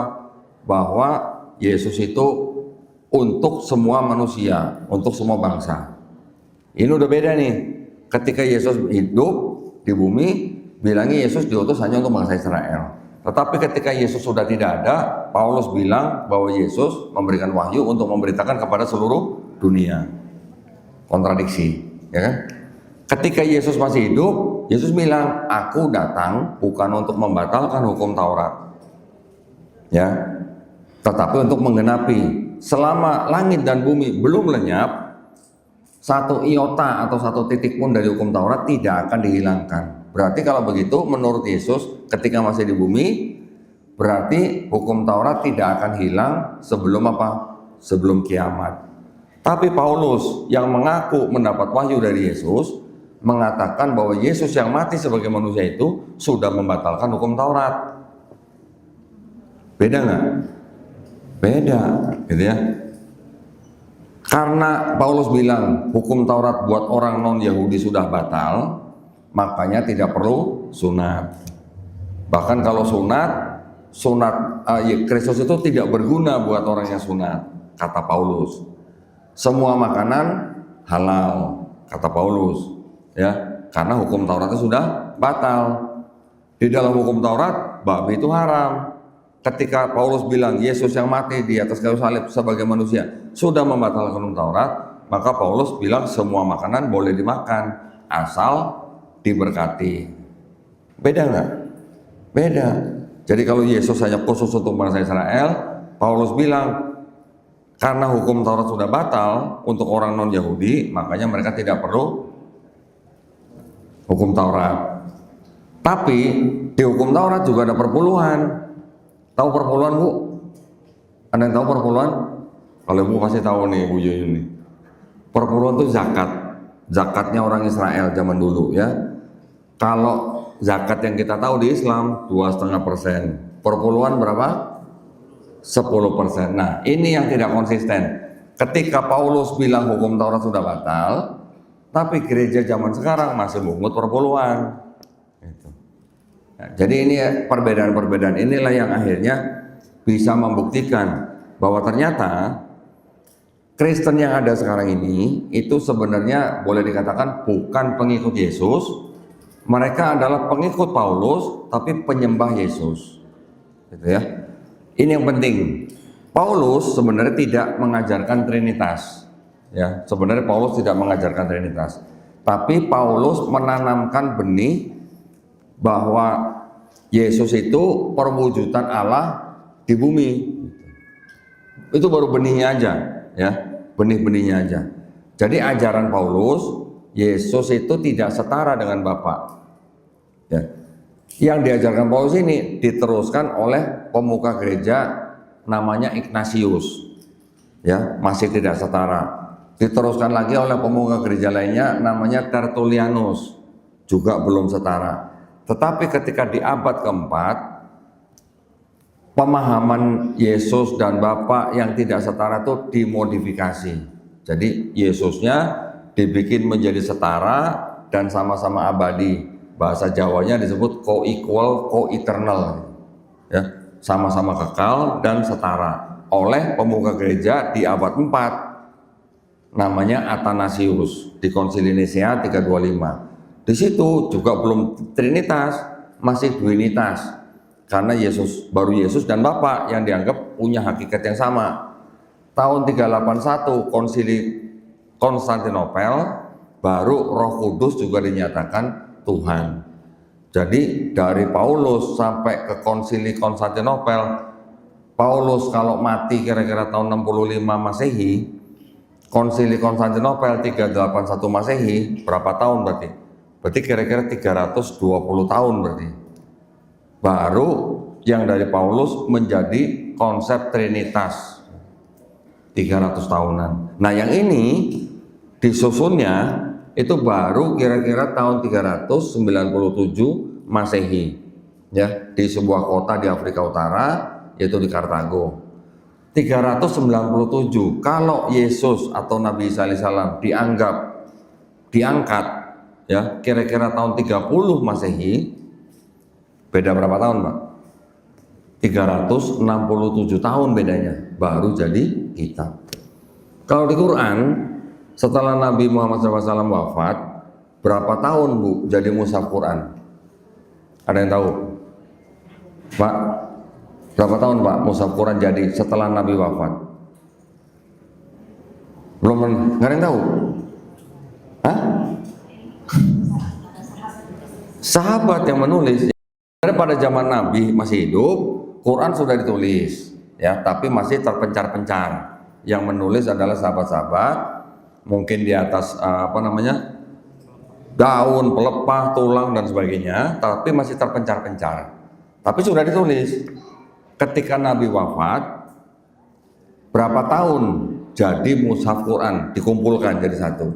Tidak sampai 2 tahun. Kenapa? Karena pada zaman Nabi wafat digantikan oleh sahabat Abu Bakar, ya. Abu Bakar memerintah sebagai khalifah hanya 2 tahun. Tidak sampai 2 tahun mushaf Qurannya sudah jadi. Nah ini 367 tahun baru jadi kitab. Bedanya jauh sekali, ya. Kalaupun Quran dijadikan mushaf yang kedua kali atau diulang kodifikasinya dari zaman Khalifah Abu Bakar yang 2 tahun itu diteruskan oleh zaman Umar bin Khattab 10 tahun. Pada zaman Khalifah yang ketiga Utsman bin Affan memerintah selama 13 tahun, tidak sampai 13 tahun mushaf Quran mushaf yang kedua atau kodifikasi yang kedua sudah selesai. Berarti kalau dianggap dari Abu Bakar 2 tahun, Umar 10 tahun, Utsman 13 tahun, berarti 25 tahun. Tidak sampai 25 tahun mushaf Quran sudah selesai. Dan yang menyusun orang yang sama, yaitu siapa? Sahabat-sahabat Nabi. Dibentuk sebuah komite, di mana komite itu semuanya penghafal Quran, dipimpin oleh sahabat Sa'id bin Sabit, ya, tidak sampai 25 tahun. Ini 367 tahun baru jadi. Ya, ini mungkin masih kulit-kulitnya lah kalau di dalam ilmu kristologi, ya. Tapi ini juga sudah sangat penting buat kita supaya kita bisa membedakan kitab kita bisa membedakan Tuhan kita dengan Tuhan dan kitab mereka, ya, yang ini, ya. Itulah tujuan daripada ilmu kristologi ini, yang mana tujuannya adalah supaya bisa membentengi iman dan akidah umat Islam dari upaya-upaya pendangkalan akidah dan juga upaya-upaya pemurtatan, ya. Nanti mungkin lain kali kalau kita mau mengadakan kajian yang lebih tematik lagi, ya kita bisa mengulang. Tetapi ini tadi saya disuruh sampai 10:30 katanya, betul ya? Jadi sekarang kita lanjutkan dengan tanya jawab ya.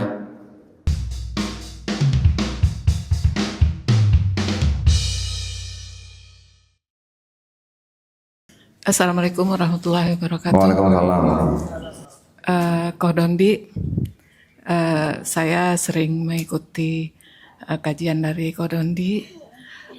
Mungkin Koh Dondi sebagai seorang mu'alaf ya, yang ingin saya tanyakan, kita kan umat Islam dilarang untuk mengucapkan Natal gitu ya. Selamat Natal. Ya. Terus? Nah, ketika Koh Dondi sebelum mu'alaf, perasaannya tuh gimana gitu? Sebelum saya mualaf, perasaannya gimana maksudnya? Ketika umat Islam tuh dilarang mengucapkan Selamat Natal. Ya. Pertanyaannya, ketika saya masih Kristen, bagaimana perasaan saya ketika umat Islam tidak mengucapkan Selamat Natal? Ya, dilarang gitu. Jadi apakah ada rasa permusuhan atau bagaimana gitu, Koh? Karena kita sebagai umat Islam punya teman juga kan. Nah, ketika kita nggak ngucapin. Baik.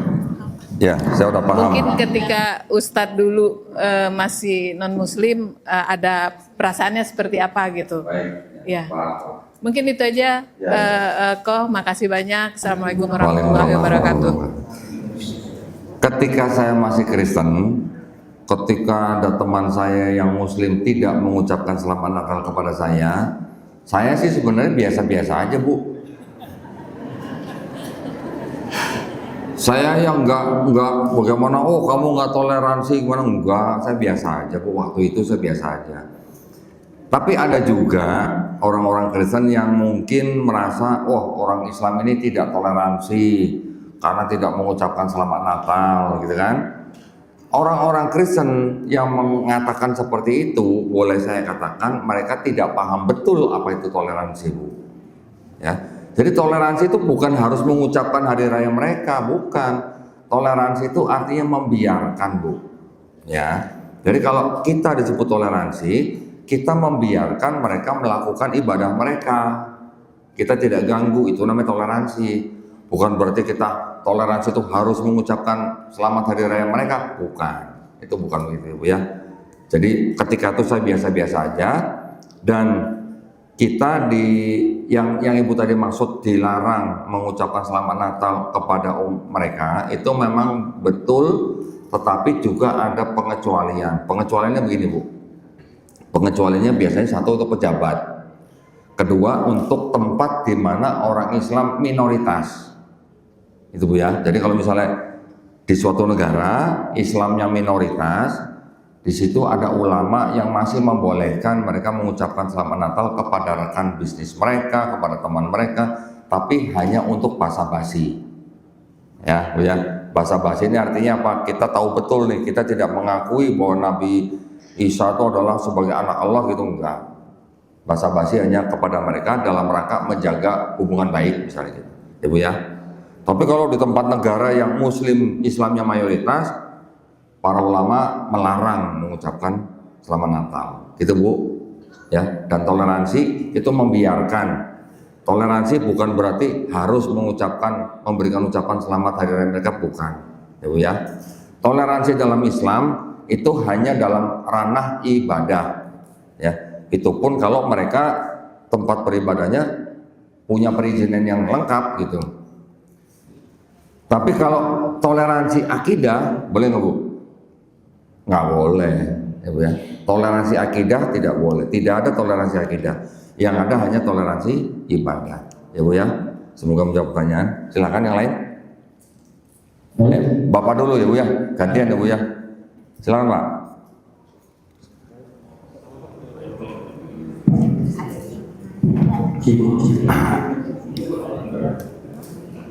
Terima kasih, Ko.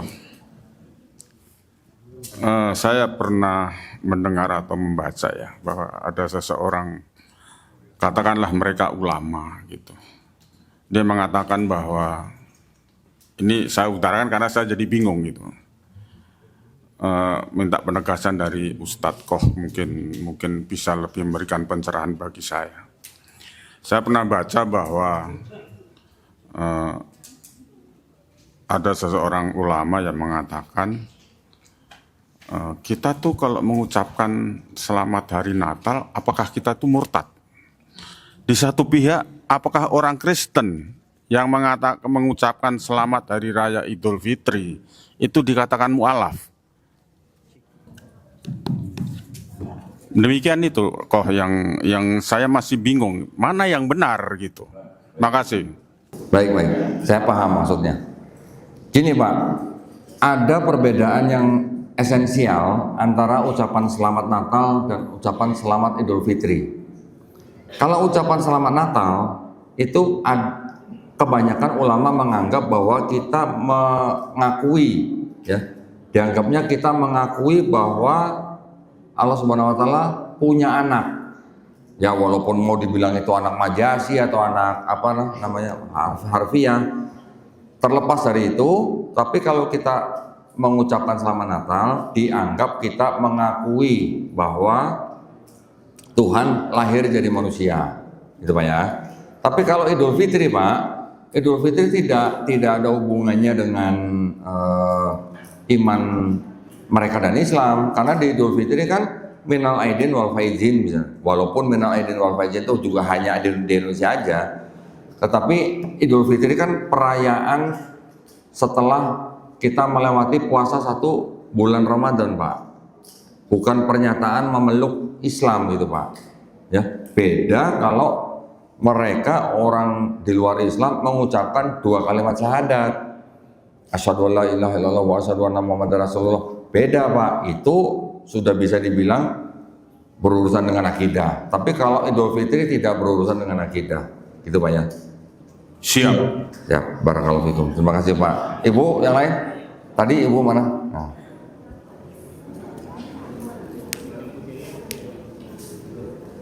Ya, mic-nya.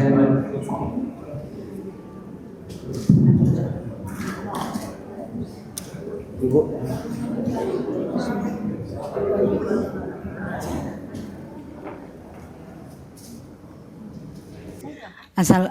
Assalamualaikum Pak Ustadz.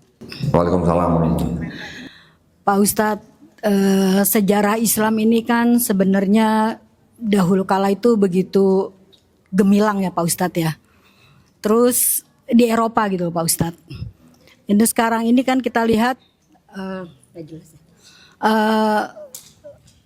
peninggalan Islam seperti di Spanyol atau di Cordoba gitu kan, gereja masjid dijadikan gereja gitu kan Pak.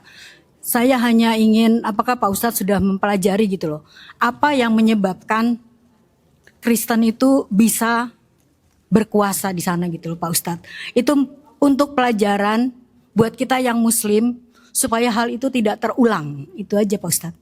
Terima kasih banyak Pak Ustadz. Wassalamualaikum warahmatullahi wabarakatuh. Baik, jadi Kristen memang perkembangannya itu memang didukung oleh kekuasaan negara dari berkembang awal ya, dari mulai abad keempat Kristen digandeng oleh Romawi sehingga mereka menjadi agama pemenang dalam arti apa? Karena saingan gitu Bu. Jadi Kristen sendiri ketika mereka, ini saya cerita dari awal Bu ya, supaya Ibu punya gambaran yang lebih lengkap. Kristen sendiri ketika di abad-abad awal itu juga tidak hanya satu macam Bu, banyak macam. Ya Bu ya, banyak aliran. Dari mulai nanti ada gnostik, doketisme, sparatisme, modalisme, ada trinitarianisme, alirannya nanti ada sabellianisme, nanti ada Kristen yang dibilang Basilidean, Arianisme, Nazarisme, apalagi itu namanya Ebionite dan sebagainya. Begitu banyak macam Bu ya. Sampai akhirnya baru Kristen yang dianggap mengikuti pemikiran Paulus yang sudah dimodifikasi oleh pemuka gereja yang tadi saya sebut, Athanasius, akhirnya digandeng oleh Kaisar Romawi pada saat itu, Kaisar Konstantin. Setelah itu berarti menjadi Kristen yang penguasa. Nah, ketika sudah satu berkuasa, yang lain yang kecil-kecil tinggal dimusnah-musnahin gitu, ya. Di abad 4 yang sudah berkuasa ini menjadi Kristen patriarki. Patriarki ini artinya dipimpin oleh bapak-bapak gereja. Baru nanti di abad ke-11 tahun 1054 pecah menjadi Katolik dan Ortodoks. Di abad 16 baru pecah menjadi Protestan. Baru nanti Protestan pecah lagi menjadi ribuan denominasi yang baru. Sekarang kurang lebih Kristen itu baru katanya, baru kira-kira 60.000 denominasi. Baru ya Bu ya, kan belum 200.000 Pak. Jadi masih baru 60.000. Begitu banyak denominasi. Nah, pertanyaan Ibu tadi berkenaan dengan apa tadi, kebangkitan mereka lah ya. Itu boleh dikatakan setelah ada perjanjian Tordesillas Bu. Ya. Ketika mereka membagi bumi menjadi dua bagian, barat, timur, gitu kan. Itu oleh Ratu siapa dulu? Ratu Elizabeth tapi saya bukan. Raja Prancis siapa? Isabella, ya. Dengan perjanjian Tordesillas abad ke-15, bumi dibagi menjadi dua, barat diserahkan kepada Spanyol, timur diserahkan kepada Portugis atau Portugal. Yang Spanyol sampai ke Amerika, yang Portugal sampai ke Indonesia, ya. Kenapa mereka melakukan itu? Karena mereka ingin, boleh dikatakan ingin membalas kekalahan mereka di perang salib, Bu. Ya, perang salib dari abad ke-11 sampai abad 13. Kemudian mereka ingin menguasai seluruh dunia dengan apa? Dengan misi apa? 3G, Bu. Gold, glory, satu lagi apa? Gospel. Gospel ini maksudnya apa? Ya ini gospel gitu ya. Jadi mereka ingin mendapatkan kekayaan, kemakmuran dan kekuasaan dan juga menyebarkan agama mereka. Nah, memang umat Islam pada zaman kejayaan ya, tidak cuma di Spanyol, tidak cuma di Andalusia dan Cordoba, bahkan ketika masih di Irak ya, zaman-zaman keemasan Islam itu tidak bisa dipungkiri bahwa namanya orang juga tetap ada juga yang silau dengan kekayaan dunia. Ketika ada orang yang mengaku beriman tapi dia tidak takut kepada Allah SWT, kemudian dia silau dengan kekayaan dunia, dia menjadi pengkhianat, mengkhianati bangsanya sendiri, runtuhlah Islam di Baghdad, di Irak. Runtuhlah Islam di Andalusia, Spanyol. Ya. Pada saat itu sebenarnya ilmu pengetahuan sudah mulai dikembangkan oleh ilmuwan-ilmuwan Islam. Tapi karena mereka dibasmi oleh musuh-musuh mereka, ilmu pengetahuan baru muncul di abad-abad pertengahan. Setelah abad yang disebut dengan abad ke-8, muncullah abad di pertengahan itu dengan ilmu pengetahuan. Tetapi sebenarnya orang-orang Kristen sendiri yang banyak menjadi ilmuwan, mereka juga tidak terlalu dekat dengan agamanya, ya Bu ya. Mereka juga boleh dibilang menjauhi agama, fokus kepada ilmu pengetahuan. Jadi makanya sekarang kita bisa hidup di zaman modern ini dengan ilmu pengetahuan yang dikembangkan dari mulai abad pertengahan, abad 15-16. Itu memang karena umat Islam boleh dikatakan jatuhnya atau terselipnya di abad-abad 7, 8, 9 Bu. Ya. Nah, kalau Ibu tadi kelihatannya pertanyaannya agak pesimis gitu Bu ya. Jangan Bu, jangan pesimis Bu. Saya kasih tahu Bu. Karena kalau mereka kan dananya itu kan per 10 gitu ya Pak. Berarti kan secara dana mereka membantu Pak. Kan 2,5% itu juga Ya, tenang Bu, tenang. Jangan buru-buru pesimis Bu. Islam itu Bu ya, boleh dikatakan itu punya kekuatan yang luar biasa, ya Bu ya. Orang-orang dari kalangan mereka sendiri, dari kalangan orang-orang Barat, mereka sudah tahu Bu, suatu saat Islam ini akan menjadi penguasa dunia, ya Bu ya. Dari mana? Karena ya ini kita belum bicara tentang iman nih, kita hanya bicara kondisi di dunia ini. Kalangan negara-negara Islam ini yang menguasai minyak. Makanya Timur Tengah kan diobrak-abrik sama negara Barat, ya kan? Karena apa? Karena mereka menguasai minyaknya. Makanya kan dipecah menjadi negara kecil-kecil. Di sini Yahudi juga terlibat gitu ya. Negara Islam tidak boleh besar harus dibuat kecil-kecil. Kenapa? Supaya pada berantem sendiri gitu. Ya, tetapi Bu, jangan khawatir, Islam ini akan menjadi agama yang terbesar di seluruh dunia. Mudah-mudahan kita sempat melihat Bu, mudah-mudahan ya. Menurut perkiraan sebuah badan riset internasional yang bernama pewresearch.org, mereka meramalkan Islam akan sama dengan jumlah Kristen kalau digabung semua di tahun 2050 Bu.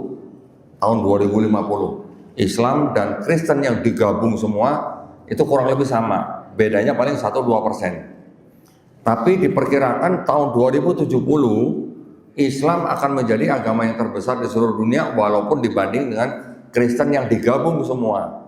Ya, ada Katolik, Ortodok, Protestan, Anglikan, segala macam digabung. 2050 sama dengan Islam, 2070 Islam akan mengungguli sudah. Tapi kalau Kristennya dipecah-pecah, ya Bu ya, contoh kayak di Indonesia nih, Katolik sama Protestan itu agama yang sama atau agama yang berbeda Bu? Agama beda, di KTP aja beda ya Pak ya. Di KTP ada Katolik, ada Kristen gitu kan. Kalau Kristennya dipecah-pecah, Islam sudah jadi agama yang paling besar di dunia sejak tahun 2000 yang lalu Bu. Sejak 25 tahun yang lalu Islam sudah jadi agama paling besar di dunia kalau Kristennya dipecah-pecah.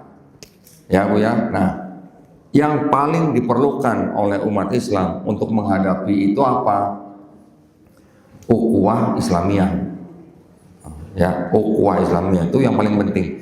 Jadi kita sesama umat Islam, walaupun kita punya organisasi Islam yang berbeda-beda, walaupun kita punya tujuan sekelompok orang yang berbeda-beda, kita punya harokah yang berbeda-beda, tidak apa-apa, tidak masalah. Kita boleh berprestasi mengejar tujuan di bidang masing-masing, boleh, sangat-sangat boleh. Tetapi kita harus menjaga ukhuwah Islamiyah. Mau jadi politikus, monggo. Mau jadi pengusaha, monggo. Mau jadi pendidik, monggo. Mau jadi apapun, monggo. Tapi harus dengan akhlakul khorimah, gitu Bu, maksudnya. Ya Bu ya. Kalau kita tidak bisa berukhuwah, kita tidak akan bisa menyatukan kekuatan Islam, baik di Indonesia maupun di seluruh dunia. Nah, justru ukhuwah itu yang paling penting supaya kita apa? Kita tidak mudah mengkafirkan sesama umat Islam, kita tidak mudah saling salah menyalahkan begitu. Itu semuanya dibutuhkan kearifan. Yang penting kita saling menasihati dengan cara yang baik, kita saling menasihati dengan cara yang sabar. Ya Bu ya. Mudah-mudahan menjawab pertanyaan, masih banyak PR tapi jangan pesimis Bu. Barakallahu siap. Yang lain? Ya baik, mungkin satu pertanyaan lagi ya. Ya. Nggak tahu Bapak atau Ibu? Karena lebih banyak ibu-ibu, jadi ibu-ibu lagi Bu. Aduh, ya silakan Bu. Pak Ustadz, pertanyaannya boleh 3 ya? Yang pertama adalah bagaimana Kristen memandang nabi-nabi yang ada di dalam Islam? Karena kalau bicara dengan rekan saya yang non-Muslim itu banyak banyak samanya gitu. Kemudian terutama sampai ke Nabi Yakub, karena di situ kan ada pisah, di situ kan ada ya. Baik. Kemudian yang pertama, ya itu yang pertama. Kemudian yang kedua pertanyaannya adalah bagaimana umat Kristen memandang Bani Israel, karena Yakub kan Israel gitu ya Ustadz. Baik. Kemudian yang ketiga. Waduh, ini yang pertama aja bisa 2 jam Ya, tapi jawabannya. semua tentang Nabi Pak Ustadz, jadi bisa jadi sekaligus. Kemudian bagaimana mereka memandang Rasulullah. Oke, alhamdulillah. Ini jawab yang pertama aja bisa 2 jam ini Mbak. Ini gini, nah kalangan Kristen memang juga terbagi-bagi ya. Ada kalau yang dari kalangan akademisi, mereka memandang nabi-nabi dalam Islam ini juga istilahnya bisa dikatakan ya bisa, makanya mereka menyebut Kristen, Islam dan Yahudi sebagai agama samawi karena di dalam kitab-kitabnya mereka menceritakan nabi-nabi yang sama, nama-namanya kurang lebih sama, kalaupun beda hanya beda karena beda bahasa atau transliterasi. Tetapi nah kalau kalangan Kristen yang memang mereka apologet atau misionaris yang ingin menjatuhkan Islam, mereka akan menuduhnya begini. Quran itu menjiplak Bible. Kenapa? Karena di dalam Quran menceritakan nabi-nabi yang juga diceritakan dalam kitab mereka. Betul Bu? Kalau Ibu sebagai umat Islam dituduh begitu, Quran Ibu menjiplak Bible, Ibu jawabnya gimana? Karena kan Injil itu Al-Quran itu penyempurnaan dari kitab-kitab sebelumnya. Ya, itu klaim sebagai seorang Islam. Orang Islam berhak mengatakan Quran adalah penyempurna dari kitab-kitab sebelumnya. Kitabnya mana? Apakah ini? Tadi bilang bukan. Berarti apa? Sudah nggak ada, ya kan? Tetapi kalau Ibu belajar Kristologi ini, Ibu selain menjawab, juga Ibu bisa counter attack. Counter attacknya gimana? Nah ini yang penting. Sekarang saya tanya Ibu nih. Ibu pernah nggak baca di Quran Nabi Nuh alaihissalam mabuk anggur telanjang? Nggak pernah. Nggak pernah Ibu ya? Bener ya? Ibu pernah nggak baca di Quran Nabi Lut alaihissalam menghamili 2 anak perempuannya sendiri? Nggak pernah Ibu ya? Ibu pernah nggak baca di Quran Nabi Harun alaihissalam membuat patung sapi untuk disembah Bani Israel? Nauzubillah mujalik, nggak pernah ya? Ibu pernah nggak baca di Quran Nabi Daud alaihissalam berzina sama Binor Bu? Tahu Binor Bu ya?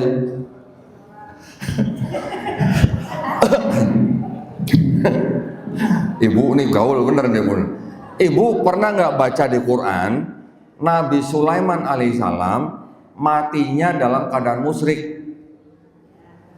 Ibu pernah nggak baca di Quran Nabi Ayub alaihissalam ketika sedang diuji menyalahkan Allah dengan sebutan kejam gitu?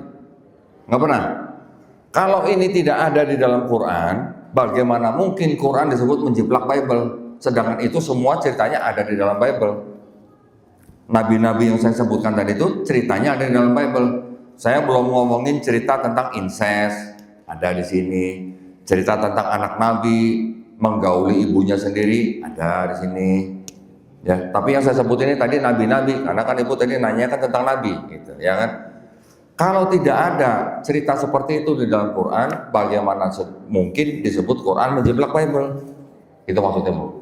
Ya, di Quran disebutkan, dinyatakan, ya, bahwa Allah Subhanahu Wa Taala tidak membedakan nabi-nabi, betul kan?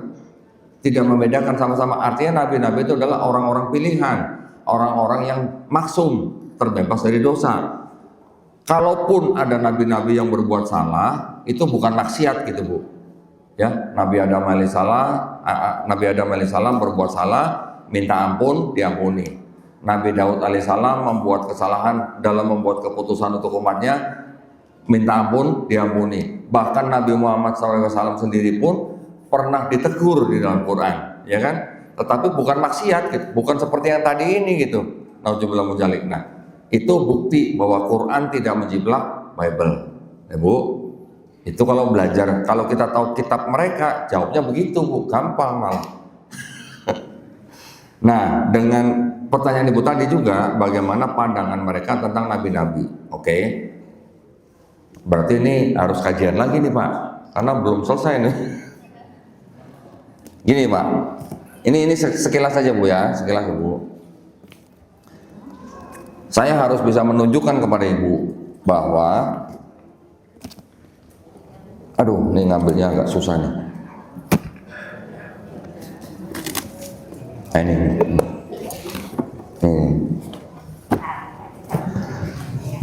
Saya mau memberitahu Ibu begini, orang Kristen mengaku bahwa di dalam kitab mereka ada nabi-nabi yang tadi saya sebut. Sebenarnya di dalam kitab mereka yang menceritakan tentang nabi-nabi itu sebenarnya bukan kitabnya orang Kristen Bu. Oh kaget kan Ibu baru tahu nih. Karena apa? Karena yang ada di dalam kitabnya Kristen yang menceritakan tentang nabi-nabi bangsa Israel atau yang menceritakan tentang perjalanan bangsa Israel itu sebenarnya berasal dari kitabnya orang Yahudi Bu. Ini kitabnya orang Yahudi. Aslinya kitab Yahudi ini disusun tahun 450 sebelum Masehi. Sebelum Masehi Bu, sebelum ada Nabi Isa, orang Yahudi sudah menyusun kitab disebut dengan Tanakh. Nah, ini kitabnya. Tulisannya Tanakh. Tanakh ini singkatan Torah, Nevi'im, Ketuvim. Torah itu 5 kitab Musa.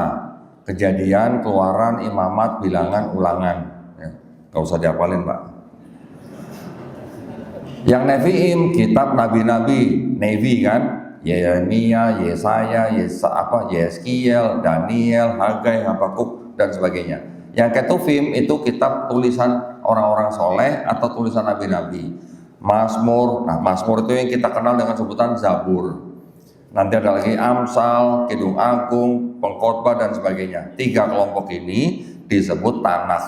Ya, kitabnya orang Yahudi ini ditulis dalam bahasa Ibrani seperti ini. Pernah lihat Mas Ibrani begini? Ya, mirip dengan Arab, ditulis dari kanan ke kiri dan juga menggunakan tanda baca. Yang dalam bahasa Ibrani ini diterjemahkan ke dalam bahasa Yunani di abad 3 sebelum Masehi menjadi kitab namanya kitab Septuaginta. Ini kitabnya Bu. Ini beredar terus setelah ada Nabi Isa, setelah tidak ada Nabi Isa. Terjemahan ini diubah-ubah sama Bapak Gereja. Bapak Gereja siapa? Origen, Lucian, Hesisius. Baru setelah diubah-ubah dijadikan satu dengan kitabnya orang Kristen. Nah, kitab orang Kristen itu cuma Perjanjian Baru Bu namanya.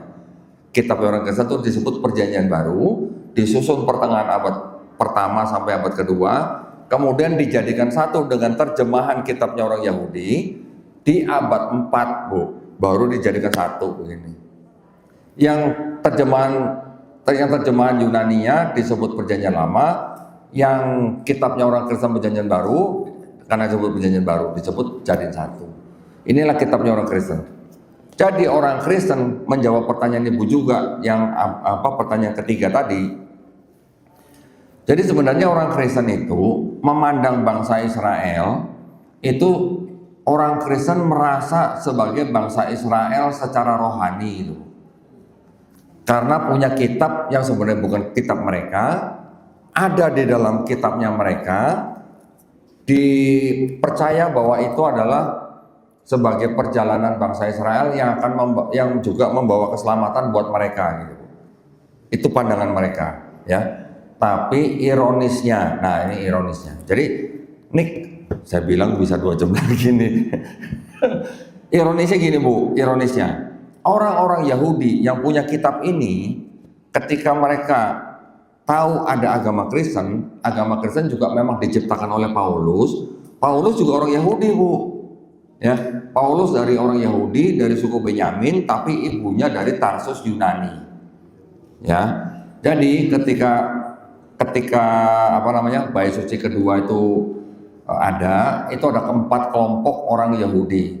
Pertama Saduki, kedua Farisi, ketiga Zelot, keempat baru Eseni. Ya. Yang menjadi agama Yudaisme sekarang itu adalah kelompok yang Farisi.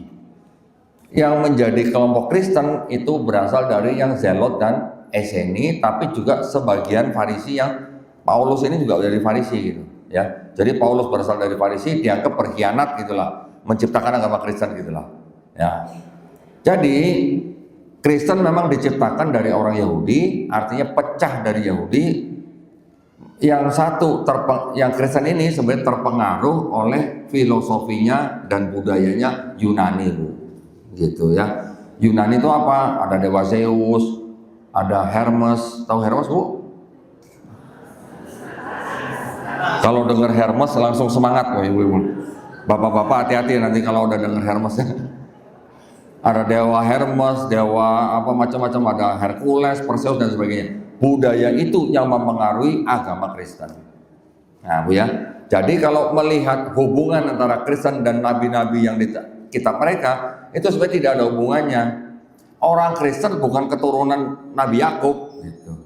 Bukan Bu ya. Yang keturunan Nabi Yakub adalah orang-orang Yahudi yang boleh dikatakan sekarang jumlahnya di seluruh dunia yang darahnya masih murni itu nggak lebih dari 20 juta orang Bu, nggak lebih dari 20 juta ya. Nah Saya tambahin sedikit Bu ya. Ini rangkumannya sebenarnya panjang, tapi kalau karena waktunya terbatas, jadi saya langsung ke ini aja.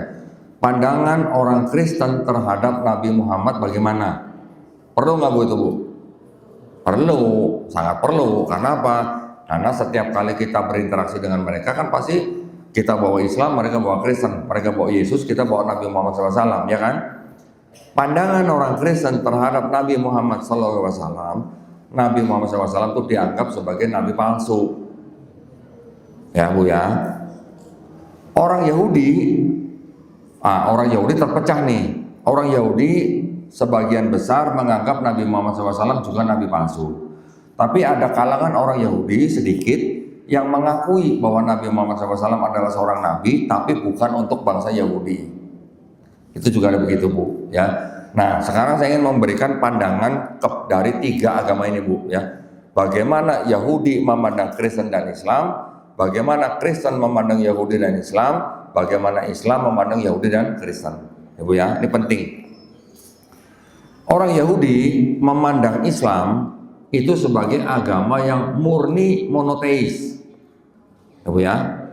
Banyak persamaan antara agama Yahudi dan Islam, terutama dalam masalah akidah, ketauhidan, tetapi juga begitu banyak perbedaan. Ya, mungkin dalam hal ibadah dan sebagainya, tetapi secara akidah, secara ketauhidan, orang Yahudi mengatakan bahwa orang Islam itu murni monoteis. Rabi mereka berani mengatakan bahwa Tuhan yang disembah oleh orang Islam sama dengan Tuhan yang disembah oleh orang Yahudi, yaitu Tuhannya Abraham, Yakub dan Ishak dan Yakub, ya. Tetapi orang Yahudi memandang Kristen itu mereka sebut Kristen sebagai Avodah Zarah. Bukan merek baju nih Bu. Avodah Zarah itu artinya penyembah berhala. Berhalanya siapa? Yesus. Jadi orang Yahudi bilang orang Kristen itu sebagai penyembah asing yang tidak ada di dalam ajarannya kitabnya orang Yahudi. Di kitabnya orang Yahudi, Tuhan bukan manusia, Tuhan bukan anak manusia, tidak dapat dilihat. Kalau bisa jadi Yesus, itu karena pengaruh Yunani. Ada dewa bisa punya anak dari manusia, dewa Zeus punya anak dari Danae bernama Perseus. Dewa Zeus punya anak dari manusia bernama Hercules. Dewa Zeus karena selamitan anaknya 100 Bu, banyak. Ya, jadi gitu ya kira-kira. Kristen memandang Yahudi sebagai bangsa yang degil. Degil itu artinya kalau orang Depok tuh bilang apa ya, tambeng gitu, bandel gitulah ya. Kristen memandang orang Yahudi degil karena apa? Tidak menerima Yesus sebagai Mesias. Ya. Kristen memandang Islam sebagai agama dari nabi palsu. Ya. Islam memandang Kristen orangnya musyrik, perbuatannya syirik karena menyembah Yesus. Islam memandang Yahudi walaupun sama-sama tauhid, tapi juga masih tetap kafir karena apa? Tidak menerima Nabi Muhammad Sallallahu Alaihi Wasallam. Gitu Bu ya. Ini kalau diterusin bisa lama lagi nih. Tapi mudah-mudahan kalau kita bisa ketemu lagi nanti di sini kajian berikutnya, saya bisa uraikan persamaan dan perbedaan apa saja antara Yahudi, Islam, Kristen. Di dalam Kristen ada Yesus dan Paulus, ada lagi gereja. Kita bahas begini aja bisa lama sekali nih. Supaya apa? Supaya Bapak Ibu paham dengan saudara kita yang di luar Islam, terutama yang disebut dengan agama samawi, tetapi kita tujuannya untuk membentengi akidah kita. Tetapi saya ini sebagai penutup ya, kita sebagai umat Islam, kalau dengar ada agama samawi, Yahudi, Kristen, Islam, itu kita setuju nggak sih? Setuju nggak Bu? Agama samawi itu Yahudi, Kristen, Islam sebagai orang Islam. Setuju nggak Bu? Setuju? Setuju Pak? Hah? Tidak. Tidaknya kenapa?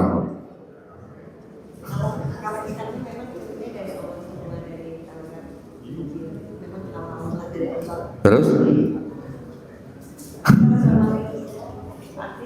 Samawi itu kan nanti dari langit, ya. Sudah berubah. Jadi kalau ibu tidak setuju, ibu harus ingat ya bahwa di dalam Quran surat Ali Imran ayat ke-19 bunyinya apa, Bu? Inna dina indallahil Islam. Artinya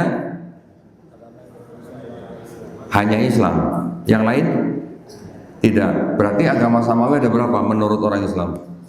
Cuman satu, itu maksudnya, Bu.